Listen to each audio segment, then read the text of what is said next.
Hey everyone, welcome back. Today we're diving deep into something pretty essential for any traveler planning a trip to Vietnam, the weather. And it's more complex than most people think, right? Definitely. I've been doing some research for this, and it seems like there's a lot to unpack. We've got a listener who's hoping to experience the best of what each region has to offer, Smart move to be thinking about the weather, especially in a country like Vietnam. right? But I have to admit, just reading up on it all, I'm already feeling a bit overwhelmed. Like, my research keeps mentioning tropical monsoon climate as the main thing, but then it throws in terms like humid, subtropical, and tropical savanna. What does it all even mean? Yeah, it's a bit of a mouthful, isn't it? Well, think of tropical monsoon climate as the overall theme. It means that Vietnam is generally warm all year round, and there are distinct wet and dry seasons. Okay, that makes sense as a starting point. But there's a bit of a catch. See, Vietnam is a very long country. Ah, that's right. I remember reading it stretches over 1,650 kilometers from north to south. Exactly. And along with that, it's got mountains, deltas, coastlines, you name it. You've got a real mix of landscapes all in one place. So that means those landscapes must affect the weather too. Absolutely. That varied topography, along with the whole north-south thing, it all creates some fascinating microclimates within the regions. Okay, so that explains why it's not all just sunshine and beaches. Which, by the way, speaking of variations, one thing I was surprised to find out was that some parts of Vietnam actually have four distinct seasons, almost like here in Europe or North America. Yeah, that's mainly in northern Vietnam, where you have a humid subtropical climate. Oh, I see. So is that why Hanoi is famous for having such different seasons? Exactly. Hanoi is a great example of that. You get those cool, misty winters where the temperature can drop down to 10 degrees Celsius even. Might need a jacket for that. And then you've got the hot, humid summers, which can go all the way up to 35 degrees or more.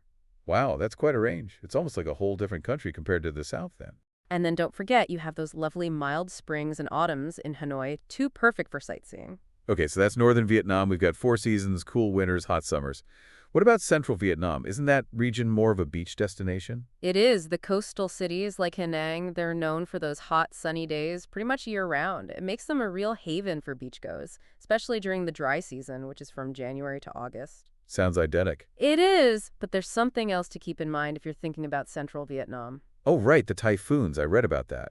Is that something our listeners should be worried about? Well, it's definitely something to be aware of. Central Vietnam, especially the coast, that's where most of the typhoons that hit Vietnam tend to make landfall. And we're not just talking about a little bit of wind and rain here, right? Not exactly. Vietnam actually gets hit by about 6 typhoons every year on average, and they can be pretty powerful. We're talking serious flooding and damage. Yikes, that's definitely something to consider when planning a trip. Okay, so we've got those lovely beaches, but with a side of potential typhoons, especially between July and November. So last but not least, what about the South? Is it as hot and humid as everyone imagines? Southern Vietnam has what's called a classic tropical savanna climate. Think of Ho Chi Minh City. You've got consistently warm temperatures between 25 and 35 degrees Celsius, and those distinct wet and dry seasons we were talking about earlier. Okay, so it's consistently warm, but is there a best time to go then? Well, the dry season from December to April, that's considered the prime time to visit the South. You get those perfect warm, sunny days, and the humidity is a bit lower too. Great time to explore Ho Chi Minh City or take a boat trip down the Mekong Delta or, relax on a beach somewhere. Right, right. But I'm still trying to understand how a country can have such drastically different weather happening at the same time. Ah, that's where those monsoons come into play. The monsoons. Yeah, there are these wind systems, kind of like giant weather machines that are driving those regional differences we keep talking about. Vietnam's actually influenced by two main monsoons, the southwest monsoon and the northeast monsoon. Okay, so if we're thinking about these monsoons like characters in our weather story, what roles do they play? How do they shape the seasons in those different parts of Vietnam? I like that, characters in a weather story. Well, imagine the southwest monsoon as this giant wave of warm, moist air just sweeping across the country from May to September. Wow, okay. And that's what brings all those heavy rains, especially to the north and the south. So those are the super rainy months? Exactly. But here's the interesting part. That Truong Son mountain range that runs down central Vietnam, it acts like a shield, blocking some of that monsoon moisture and creating a drier microclimate in certain areas. Oh, interesting. So it's almost like the mountains are protecting parts of central Vietnam from the full force of the monsoon. Exactly. And that brings us to the northeast monsoon. Okay, what about that one? So the northeast monsoon, it comes in from October to April, bringing a whole different vibe.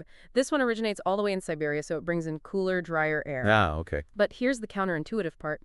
While the northeast monsoon creates the dry season in the south, it actually dumps the heaviest rains on the central coast. Wait, what? How does that work? The south is dry and the central coast gets drenched and confused. It's all about geography and the wind direction. See, as the northeast monsoon travels across the South China Sea, it picks up a lot of moisture. And then, when it hits those Truong Son Mountains in central Vietnam, Oh, I see. all that moisture gets squeezed out as rain. Aha. And meanwhile, the south is shielded from these moisture-laden winds, so it stays relatively dry. It's almost like the mountains are playing a game of weather ping pong with the monsoons, directing the rain to different parts of the country at different times. That's actually a great way to put it. These monsoon patterns are a key reason why Vietnam's climate is so diverse.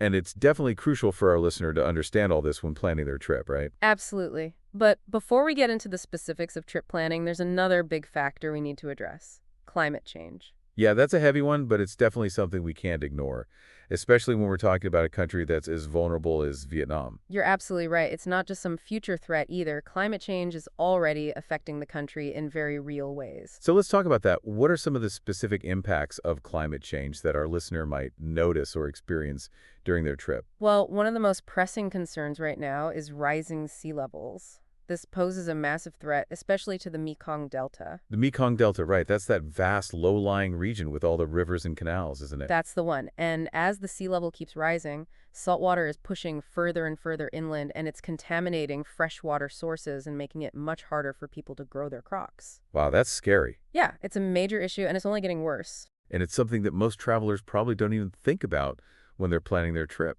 Sadly, that's often the case. It's a stark reminder that climate change is having real, tangible consequences for people's lives and livelihoods. Definitely. And it's not just the rising sea levels, right? I remember reading about more intense weather events as well. Absolutely. Climate change is also making those extreme weather events more frequent and more intense. We're talking stronger typhoons, heavier rainfall, and a lot more flooding and landslides. Right. Which, of course, can disrupt travel plans and even put people at risk. Exactly. So while Vietnam's diverse climate is certainly a part of its charm, it also makes the country particularly susceptible to the impacts of climate change. Definitely something for our listener to keep in mind as they plan their trip. But Vietnam isn't just sitting back and waiting for the worst to happen, are they? Of course not. The Vietnamese government is taking climate change very seriously, and they've implemented various programs and initiatives to adapt to the changing conditions and try to mitigate the impacts. That's good to hear. What kind of things are you doing? Well, for one thing, they're investing in seawalls and early warning systems to protect the coastal communities from flooding. They're also promoting sustainable agricultural practices to help farmers adapt to those changing rainfall patterns we were talking about. And they're investing in renewable energy to try and reduce their greenhouse gas emissions.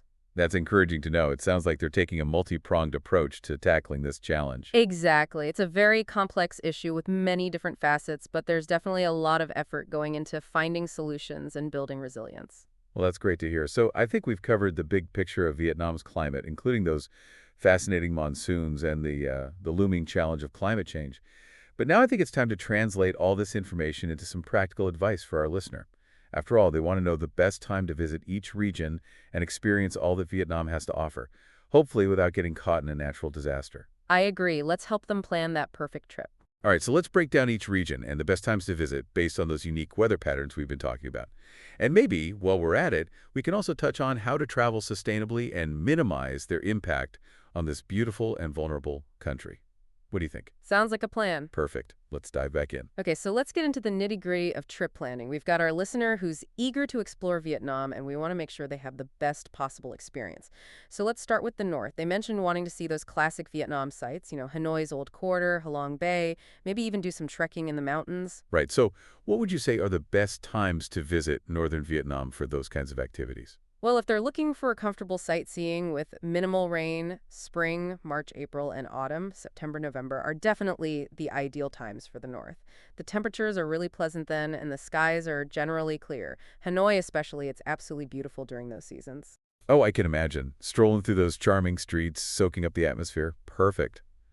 But what about Halong Bay? I mean, those iconic boat trips.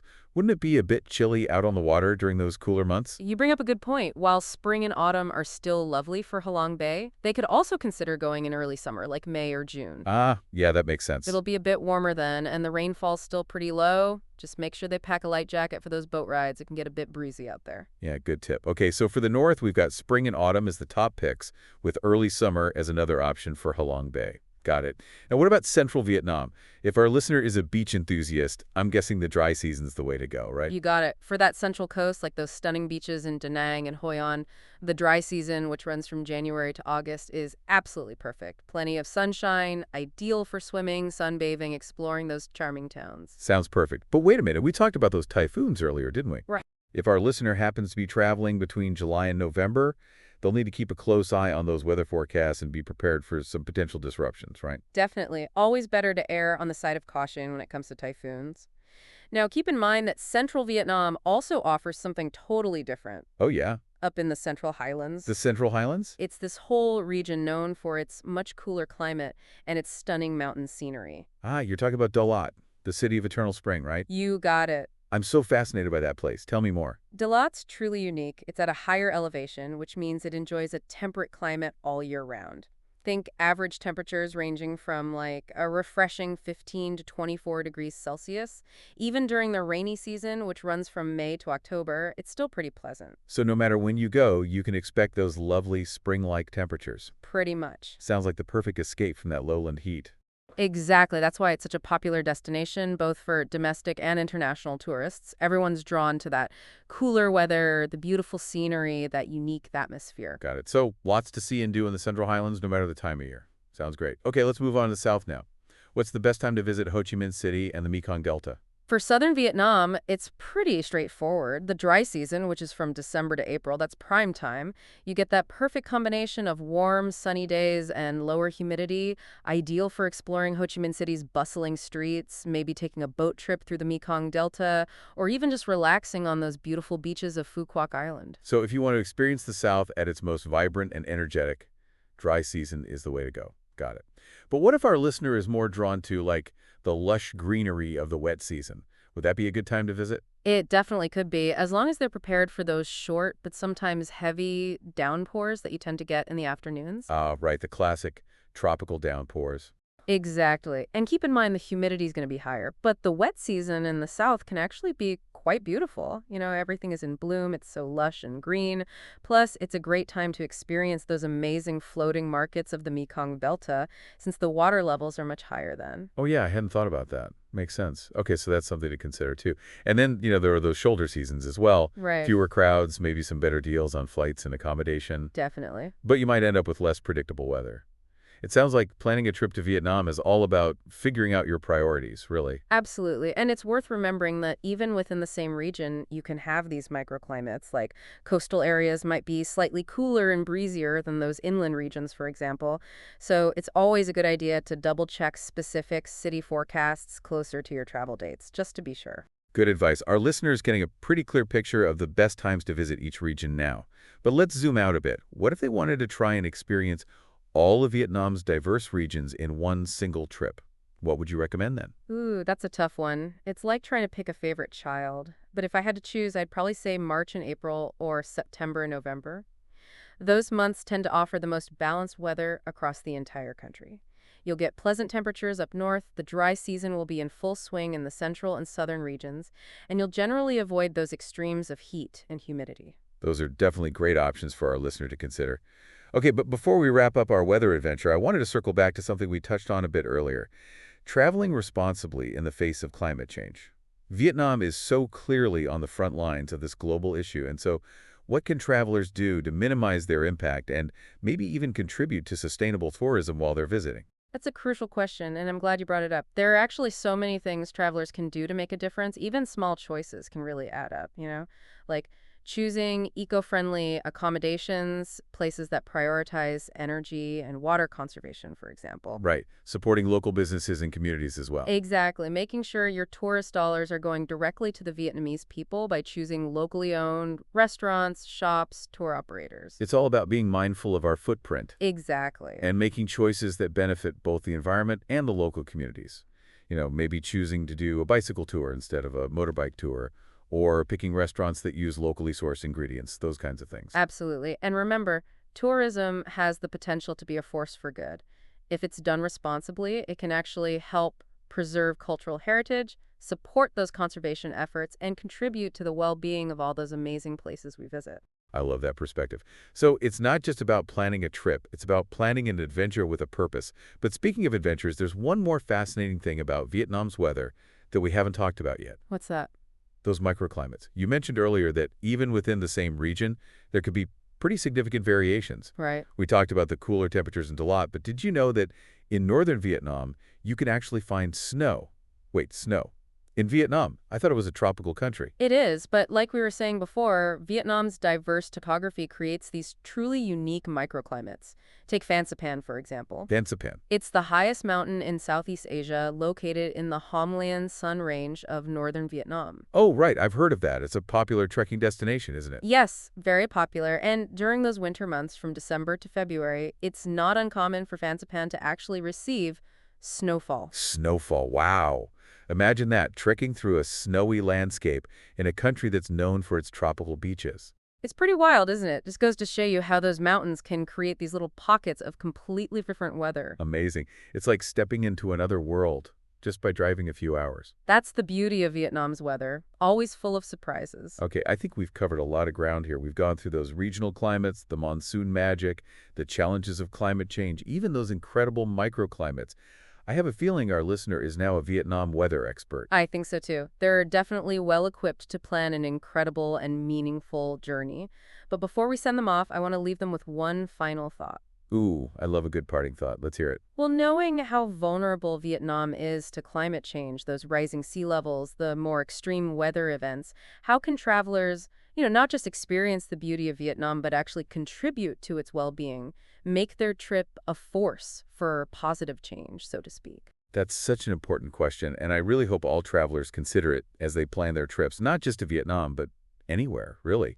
It's not just about choosing eco-friendly hotels or tours, right? Right. It's about recognizing that the choices we make as travelers, they have a real impact, a direct impact on the places we visit and the people who live there. Exactly. It's about shifting our mindset from, that of a passive observer to an active participant. We're not just passing through, right? Right. We're engaging with a place and its people. And in the case of Vietnam, a place that's facing some real environmental challenges, that engagement needs to be thoughtful and responsible. So what does that look like in practice for our listener? I mean, does it mean doing a ton of research? It could, looking for those tour operators and businesses that are really prioritizing sustainability, supporting local communities, maybe even considering volunteering for a conservation project, something like that. Those are all fantastic ideas. Yeah, and it doesn't have to be this grand gesture either, right? Right. Even those small choices, they can make a difference. Bringing a reusable water bottle, saying no to single-use plastics, choosing to walk or bike instead of taking a taxi. Oh, yeah, definitely. Even just respecting those local customs and traditions, those little things, they really do add up. They do. It's all about being that conscious traveler, aware of the impact we have, and really trying to make choices that are going to benefit, both the environment and the communities that we visit. And like you were saying earlier, tourism can be such a force for good. It really can. When it's done responsibly, it can help protect those fragile ecosystems, preserve cultural heritage, empower local communities. Absolutely. It's all about finding that sweet spot Yeah, where travelers can, fully experience the beauty and the wonder of Vietnam, but they're also contributing to its long-term well-being. I love that. So to our listener, as you plan your Vietnam adventure, remember, you really do have the power to make a positive impact. Embrace that traveler mindset, curious, respectful, and always open to learning and making a difference. And don't forget to enjoy all that incredible weather. Exactly. Be sure to share your stories with us when you get back. Until next time, happy exploring.